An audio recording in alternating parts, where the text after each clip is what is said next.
അടയ്ക്ക്, നിർത്ത ഓഫാക്കണോ? എങ്ങോട്ടാ ഇത്ര ധൃതിയില്? പഴയ കള്ളന്മാര് തന്നെയാണല്ലോ. എന്താടാ പരമേശ്വരം, നീ ജയിലിൽ നിന്ന് ഇറങ്ങിയ? അവിടെ എങ്ങനെ സ്ഥിരം കിടക്കാൻ പറ്റുമോ സാറേ? പണ്ടൊക്കെ ഈ പരമശിവത്തിന്റെ ലോറികൾ ചീറിപ്പാഞ്ഞു വരുമ്പോ ഈ ചെക്ക് പോസ്റ്റ് പടപടാന്ന് തുറക്കാറുണ്ട്. അതൊക്കെ പണ്ടല്ലേടാ.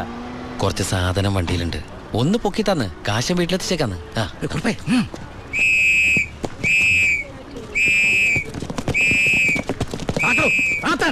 ഞാൻ പറയാതെ ഒറ്റ വണ്ടി കടത്തി വിടരുത്. എന്താ സാർ പ്രശ്നം? എന്താ നിനക്ക് അറിഞ്ഞൂടാ? വെറുതെ എന്റെ സമയം മെനക്കെടുത്തല്ലോ സാറേ, എനിക്ക് വീട്ടിൽ ധൃതിയുണ്ട്. എടുത്ത് വണ്ടിയിലിടുവനെ. എന്തിന്? പബ്ലിക്കായിട്ട് സ്പിരിറ്റ് കൊണ്ടുവന്നിട്ട് നിന്ന് കുറയ്ക്കുന്നോടാ പന്ന. കേറി പരിശോധിക്കണോ?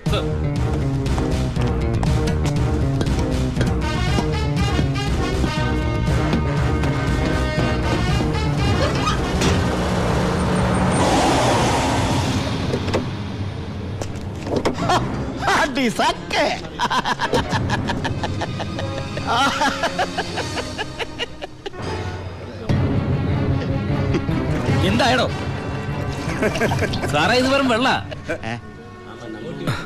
വെള്ളോ? ഒന്നുകൂടെ ഒന്ന് മണത്ത് നോക്കണോ? എങ്ങനെ മണത്ത് നോക്കിയാൽ ഇത് വെറും വെള്ള. പ്ലാച്ചിമടയിൽ എന്തൊരു വരൾച്ച സാറേ. ഞാൻ അങ്ങോട്ടേക്ക് കുടിവെള്ളം കൊണ്ടുപോകുന്നതാ. പച്ചവെള്ളം വിറ്റിട്ടെങ്കിലും നമ്മൾ ജീവിച്ച് പൊക്കോട്ടെ സാറേ. അല്ല സാറേ, കുടിവെള്ളം കൊണ്ടുപോകുന്ന അറസ്റ്റ് ചെയ്യാൻ മാത്രമുള്ള കുറ്റമാണോ? അല്ല, നമ്മളോട് കുറച്ചാളില്ലാത്തോണ്ട് നിയമം മാറിയതൊന്നും അറിഞ്ഞില്ല. പോരാത്തതിന് ഇന്നത്തെ പത്രം വായിച്ചിട്ട് 5-6 ദിവസമായി സാറേ. നിന്ന് ചിലക്കാതെ വണ്ടി എടുത്തോണ്ട് പോടാ. അല്ല സാറേ, സാർ എന്നെ പണ്ട് ഒരുപാട് സാറേന്ന് വിളിച്ചിട്ടുള്ളല്ലേ, എന്റെ കയ്യിൽ നിന്ന് ഒരുപാട് കാശ് വാങ്ങിച്ചിട്ടുള്ളല്ലേ. ഞാൻ ജയിലിൽ നിന്ന് വന്നപ്പോ പലരും പറഞ്ഞിട്ട് ഞാൻ വിശ്വസിച്ചില്ലേ സാറേ. സാറൊക്കെ പഴയ സാറല്ല, പുതിയ സാറുമാരുടെ സാറാണെന്ന് പറഞ്ഞു സാറേ. നിർത്തണ നിന്റെ ഈ സാറ് വിളി. നീ ഏതർത്ഥത്തിലാ ഈ സാറേ എന്ന് വിളിക്കുന്നത് എനിക്ക് നന്നായിട്ട് മനസ്സിലായി. അപ്പൊ ഞാൻ ഉദ്ദേശിച്ച സാറ് മനസ്സിലായി. സന്തോഷം. വരട്ടെ സാറേ. വെറുതെ സാറേ. എന്താ സാറേ? വീട് സാറേ. സാറേ ഹായ്. അടി സാക്കേ വർക്കിച്ചായോ? എന്നാടോ ഒരു സ്നേഹമില്ലാണ്ട്? വർക്കിച്ചായോ, ഇതെന്റെ ഒരു ടെസ്റ്റ് ഡോസ് ആയിരുന്നു. ഇപ്പൊ എനിക്കൊരു കാര്യം മനസ്സിലായി. വാളയാർ ചെക്ക് പോസ്റ്റ് വഴി ഇനി പരമശിവത്തിന് സ്പിരിറ്റ് നടത്താൻ പറ്റില്ല എന്ന് വെച്ച് നമുക്ക് നമ്മുടെ തൊഴിൽ നിർത്താൻ പറ്റണോ? വർക്കിച്ചായോ, ദേ എന്റെ ലോഡുകൾ 24 മണിക്കൂറിനുള്ളിൽ ഈ വാളയാർ ചെക്ക് പോസ്റ്റ് വഴി ഞാൻ കടത്തിയിരിക്കും. താൻ ആണാണെങ്കിൽ തടയടോ. ചേട്ടായി, ഇന്ന് അവന്റെ ലോഡുകൾ കേരളത്തിലെത്തിയാൽ പിന്നെ നമ്മൾ ഗോപി വെച്ചാൽ മതി. ഞാൻ ജീവിച്ചിരിപ്പുണ്ടെങ്കിൽ അവന്റെ ഒരു പുണ്ണാക്കം കടന്നു പോകില്ല. നീ ആ ചെക്ക് പോസ്റ്റിലേക്ക് വിളിക്കടാ. Hello, Walayar check post. ഇത് ഞാനാടവേ. എന്താ വർക്കിച്ചേ? അവനുണ്ടല്ലോ ആ പരമശിവം, വീണ്ടും ഒരു അംഗത്തിനുള്ള പുറപ്പാടില്ല. നീ ഒരു പേനയും പേപ്പറും കൊടുത്തേ. എന്നിട്ട് എന്റെ വണ്ടികളുടെ നമ്പറൊക്കെ ഒന്ന് കുറിച്ചെടുത്തോ. ഈ നമ്പർ ഒഴികെ മറ്റേത് വണ്ടി വന്നാലും പിടിച്ചോണം. ഇതെന്റെ ഒരു വാശിയുടെ പ്രശ്നമാണ്. ആദ്യം ഞാൻ ഏറ്റു വർക്കിച്ചേ. പറഞ്ഞു വിടറാ നമ്മുടെ വണ്ടിയുടെ നമ്പറൊക്കെ. നോട്ട് ചെയ്തോ. TN4 2255. TN4 2255. 2255 അല്ലേ? ഓക്കെ. KL9 3663. ദാ ഇതുപോലെ നമ്മുടെ 3 വണ്ടികളുടെയും ഫ്രണ്ടിലും ബാക്കിലും സൈഡിലും ഒക്കെ നമ്പറുകൾ ചേഞ്ച് ചെയ്യണം. അതിനുശേഷം ആദ്യം ചെക്ക് പോസ്റ്റ് കിടക്കേണ്ടത് നമ്മുടെ ഈ 3 ലോറികളായിരിക്കണം. ആദ്യത്തെ വണ്ടിയിലെ കിളിയായിട്ട് നീ ഉണ്ടാവണം. ആര് ചോദിച്ചാലും ചിന്നാടന്റെ ലോഡാന്ന് പറഞ്ഞാൽ മതി.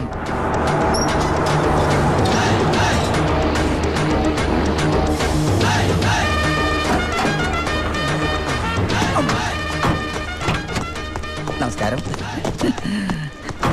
ചിന്നാടൻ മുതലാളിയുടെ ലോറികളാ, 3 ലോഡുണ്ട്. എന്താണ് വണ്ടിയില്? പെട്രോളാ? അല്ല, ഡീസലാ. കുറുപ്പേ സർ, ചിന്നാടന്മാരുടെ ലോറികളാ. ആ നമ്പരല്ല ഒന്ന് ചെക്ക് ചെയ്തേ.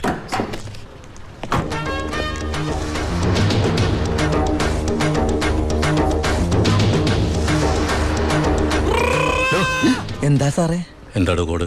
കാലാപ്പാനി, ചിന്നാടന്റെ കാലാപ്പാനി. എല്ലാം ഓക്കെയാണ് സർ. ശരി ശരി. എന്റെ കന്നിലോടാണ് സാർ, അനുഗ്രഹിക്കണം. ശരി, ഒന്ന് പോക്കിക്കോ. വണ്ടി പോട്ടെ, എടുത്തോ. വിട്ടോ.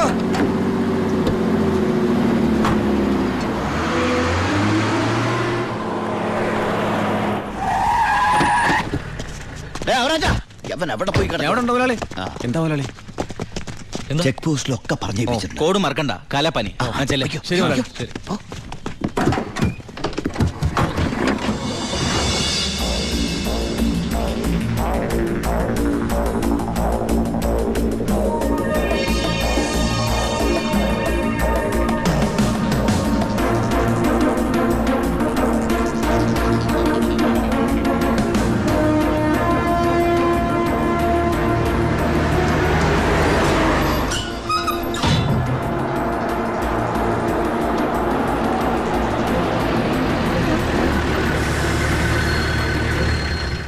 നമസ്കാരം സാറേ. നീ എന്നെ സാറെന്ന് വിളിക്കരുത്. സോറി സാറേ. ഡാ, അയ്യാ ഒന്ന് പൊക്കി തരണേ. പൊക്കി തരാവടാ.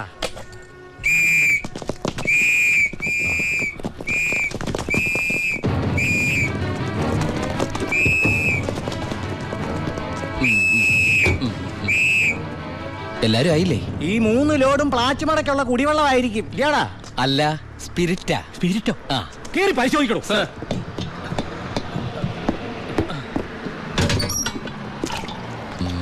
അമ്മയ്ക്കൊക്കെ സുഖമല്ലേ സാർ? ഇവിടെ ഉള്ളവരൊക്കെ ഉണ്ടാക്കന്മാരെന്നാണോ നിന്റെ വിചാരം? എനിക്ക് മാത്രമല്ല സാറേ, ഇവിടെ നിൽക്കുന്ന കംപ്ലീറ്റ് ആൾക്കാരുടെ വിചാരം അതാണ്. ആ, സ്പിരിറ്റാ സാർ, ഇതിലെ സ്പിരിറ്റാ സാർ. ഇതിലും സ്പിരിറ്റാ പറയുന്ന അവരുടെ ഒരു സ്പിരിറ്റ് ഉണ്ടല്ലേ സാറേ?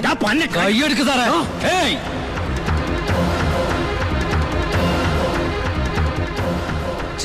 ചിന്നാടന്റെ ലോറിയിൽ സ്പിരിറ്റ് കടത്തുന്നതിന് എന്റെ മെക്കട്ടങ്ങനെ കേറിയണ്ടല്ലോ.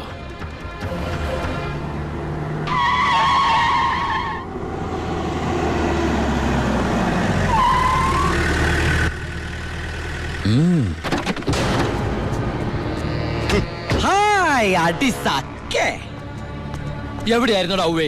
വണ്ടിയുടെ മുമ്പിലല്ലോ എസ്കോട്ട് വരുന്നത്. ഇവരെന്നെ സംശയിച്ചില്ലയോ? നീ വടാ അവിടുന്ന്. എന്നതാണോ പ്രശ്നം? ഈ ലോറികൾ ആരെന്നുള്ളതാ പ്രശ്നം. ആ, ഇതെന്റെ ലോറികൾ തന്നെ. ആ, കേട്ടല്ലോ, എല്ലാരും കേട്ടല്ലോ. കള്ള സ്പിരിറ്റുമായിട്ട് വന്ന ഈ 3 ലോറികളും നമ്മുടെ ബഹുമാനപ്പെട്ട വർക്കിച്ചിന്റേതാണെന്ന്.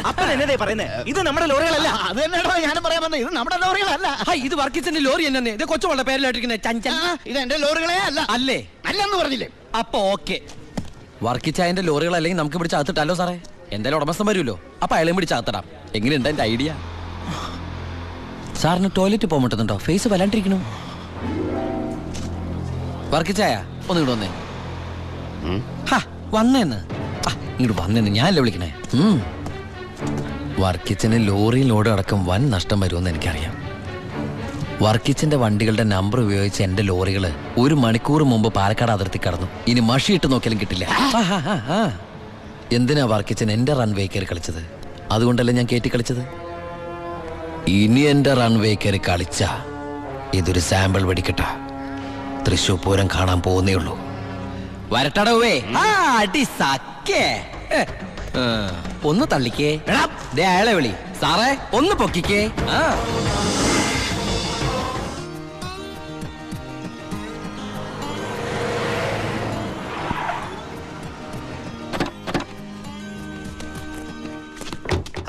என்ன சத்தியமூர்த்தி இந்த மாதிரி பேசுறேன்? அந்த சின்னாடன் ராஸ்கல்ஸ் கொடுക്കുന്നതിലും ജാസ്തി ഞാൻ കൊടുക്കறேன். ഓ ശരി ശരി, നേരി പാക്കറ. എന്താ ഭായി സത്യമൂർത്തിയുടെ പ്രശ്നം? പ്രശ്നം ആ ചിന്നാടന്മാർ തന്നെ.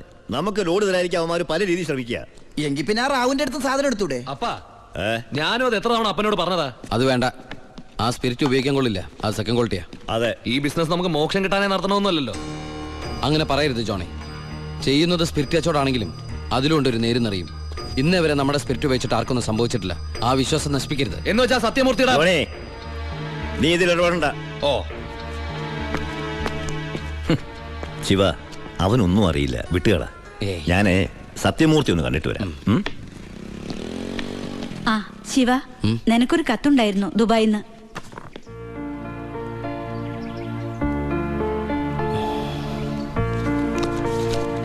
എന്താടാ? വീട്ടിൽ നിന്ന് ഗോപിയുടെ അച്ഛൻ മരിച്ചു. എപ്പോ? മരിച്ചിട്ട് കുറച്ചു ദിവസമായി. നമുക്കൊന്ന് പോണ്ടേ? എവിടേക്ക്? നമ്മളിപ്പോ ദുബായിലല്ലേ. ഓ, അപ്പൊ ഗോപിക പാവം വീടൊഴിഞ്ഞു പോവാത്രേ.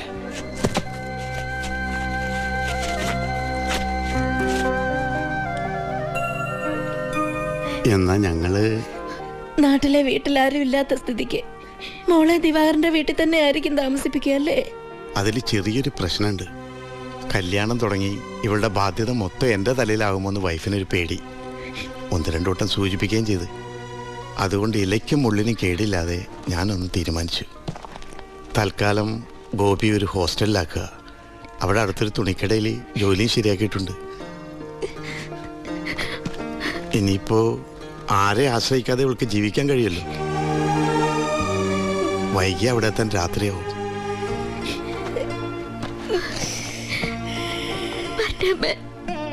എന്റെ മോളെ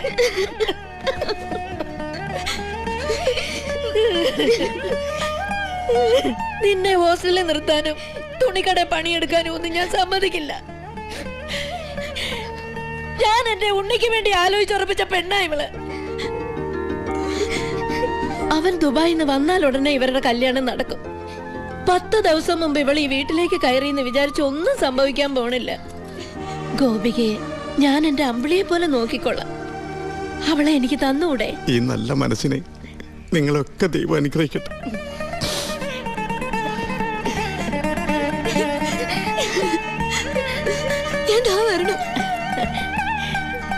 വാ മോളെ.